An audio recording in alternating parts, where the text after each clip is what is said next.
With the US sending its sixth nuclear armed naval warship towards Iran, questions have now started to arise that whether the USA is going to launch an attack on Iran. And Iran, on the other hand, is not putting its guards down, and it has said that it will also retaliate in an equal fashion. Will this standoff eventually lead to a global conflict which can lead to catastrophic results across the world? In today's video, we would try to understand what this US Iran standoff suggests for the entire world and what can be done to actually prevent this kind of catastrophe.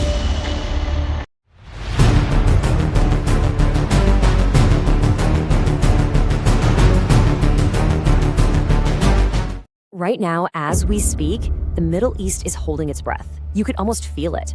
The tension between the United States and Iran has ratcheted up to a level we haven't seen in a long, long time.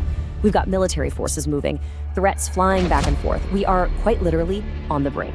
And the question on everyone's mind is no longer if something is going to happen, but when. You know, to really get a grip on how we ended up here, you have to look back, and not even that far back. It was just last June, in 2025, that we saw a brief but really intense clash. And that conflict, well, it basically set the stage for everything that's happening right now.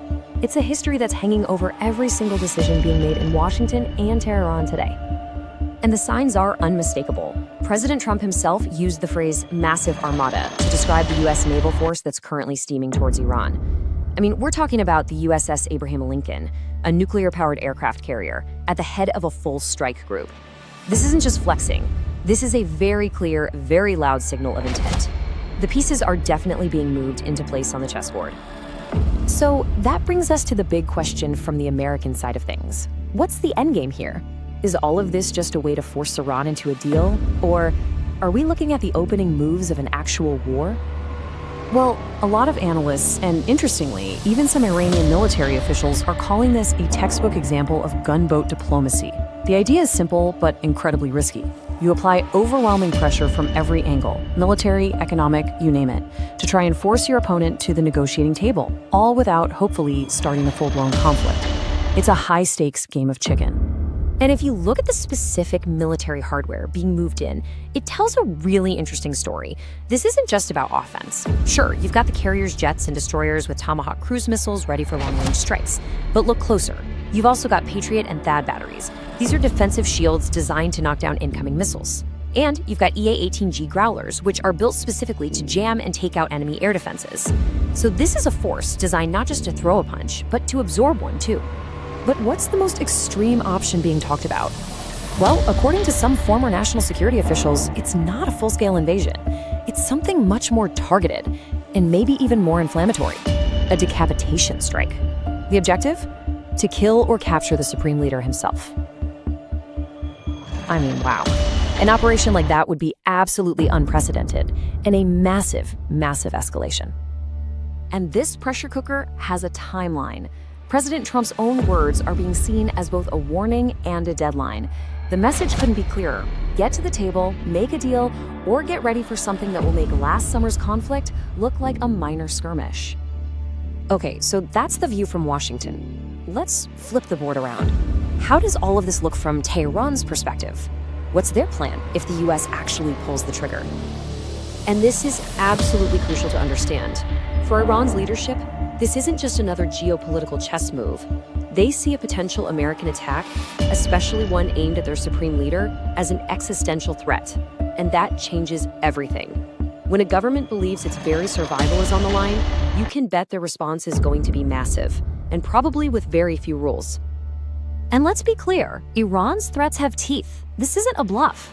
Their arsenal of ballistic missiles can reach pretty much every US base and ally in the Middle East. You can see it right here. This isn't a hypothetical risk. It is a geographical fact of life for anyone operating in the region. And to put that threat in very human terms, there are over 50,000 American military personnel serving on bases across the region. Every single one of them is within range of those missiles. The potential for mass casualties and a counterattack is just incredibly high. Now, Iran knows it can't go toe-to-toe with a U.S. carrier strike group in a conventional fight, so they play a different game. It's called asymmetric warfare. It's about using what you have. For them, that means swarming massive U.S. warships with hundreds of small, fast, missile-carrying boats. They're also making it very clear they could try to shut down the Strait of Hormuz, a choke point for a huge chunk of the world's oil, and they're running live fire drills to prove they mean business. And Iran's military leaders are not mincing words. They are promising that any response will not only be decisive, but it will be immediate. The key phrase here is in real time and without delay. They're signaling that there will be no pause button, no time for phone calls or de-escalation. The second a strike lands, the counterattack begins. So, with both sides basically squared up and ready for a fight, you've got experts just fiercely debating the wisdom of all this. Is a U.S. strike a brilliant strategic move, or is it a catastrophic mistake in the making? And the arguments on both sides are pretty compelling. On the one hand, you have people saying strike now. They see a regime that's already weak from internal protests, and they think a sharp, decisive blow could give the Iranian people an opening to create change. But on the other hand, critics are waving a huge red flag. They warn that a foreign attack would do the exact opposite. It would rally everyone, even protesters, against a common enemy, and could lead to a hardline military takeover or even a devastating civil war. Now, it would be a huge mistake to think a conflict like this would stay contained. No way. The shockwaves would ripple out across the entire region and, frankly, across the whole global economy. Let's just talk about oil for a second, because that affects every single one of us. Right now, with plenty of supply, a barrel of oil is less than $75. But if a conflict just knocks out Iran's production, analysts say the price will jump to over $95. And if Iran actually manages to shut down the Strait of Hormuz, we could be looking at prices over $125 a barrel.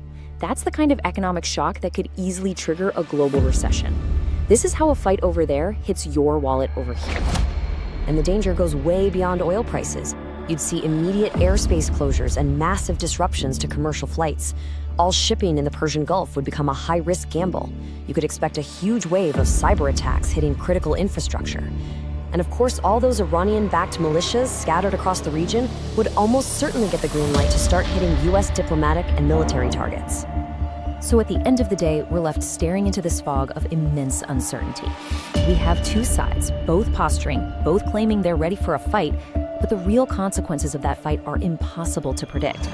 It all really comes down to this one final question. In a conflict this unpredictable, what is the true cost of the first move?